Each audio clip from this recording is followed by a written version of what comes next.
Hi there and welcome back to my channel. Paminas Wainaina here, CEO of Corporate Staffing Services, your trusted HR and recruitment partner in Kenya.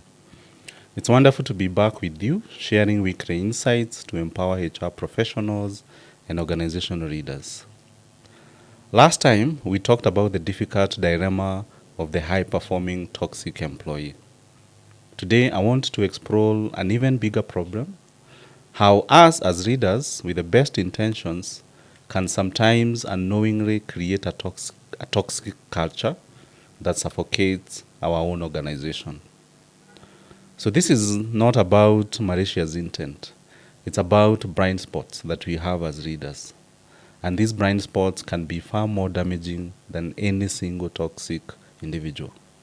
Because as I said in another video, as leaders, we are the ones who shape the culture, the organizational culture. So culture starts from the top down, not bottom up. I want to introduce you to David, a brilliant founder and CEO of a growing IT firm. David is what we would call a visionary. He built his company from the ground up, working tirelessly, often sleeping under his desk in the early days. He believed in the hustle, in doing whatever it takes to succeed. He was admired by the industry, by the employees for his dedication, and he genuinely believed in leading by example. David often spoke about owning your work and always being available. He would send emails at 11 p.m. and expect prompt replies. He would call weekend meetings because that's when he did his best thinking.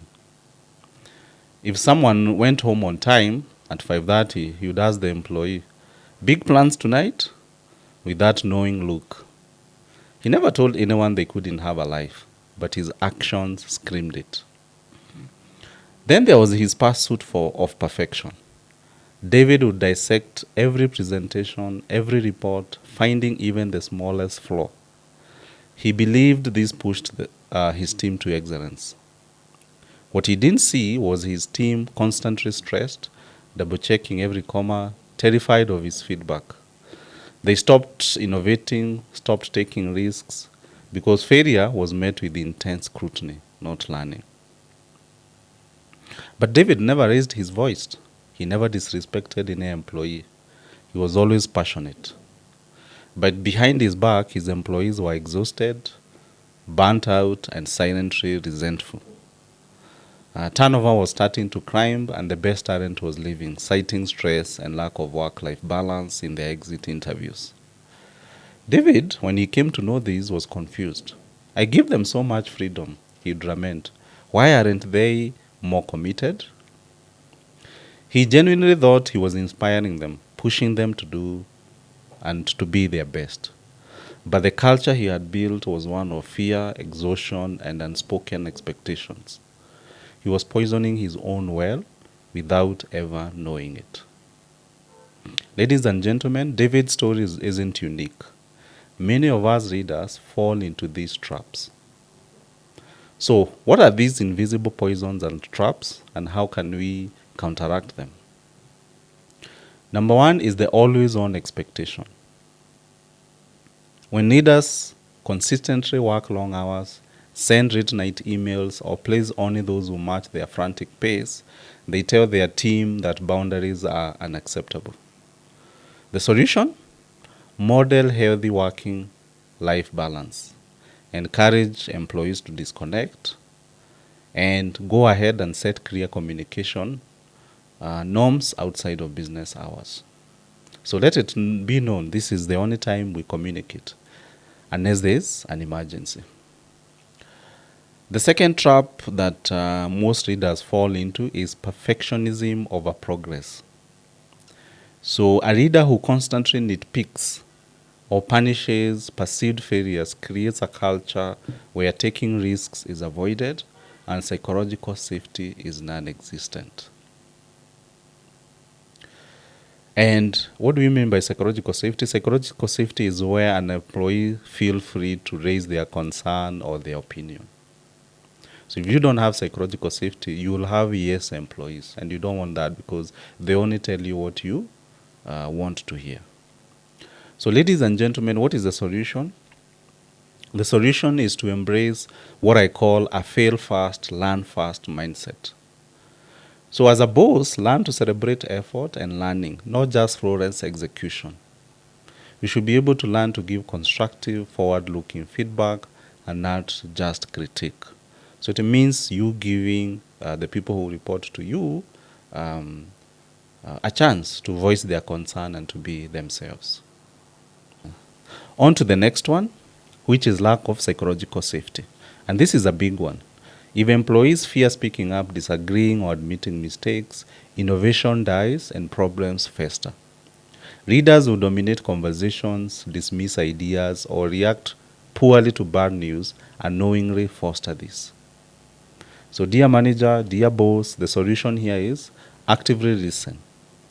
Ask for dissenting opinions and thank people for their feedback, especially critical feedback.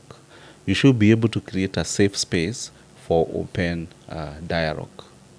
The other shortcoming that I would want to highlight that creates a very toxic culture from us readers is unclear expectation and communication gaps. If readers assume their team knows what expected, or if communication is inconsistent, it creates anxiety and frustration. So what is the solution here? I would recommend and advise you to be explicit.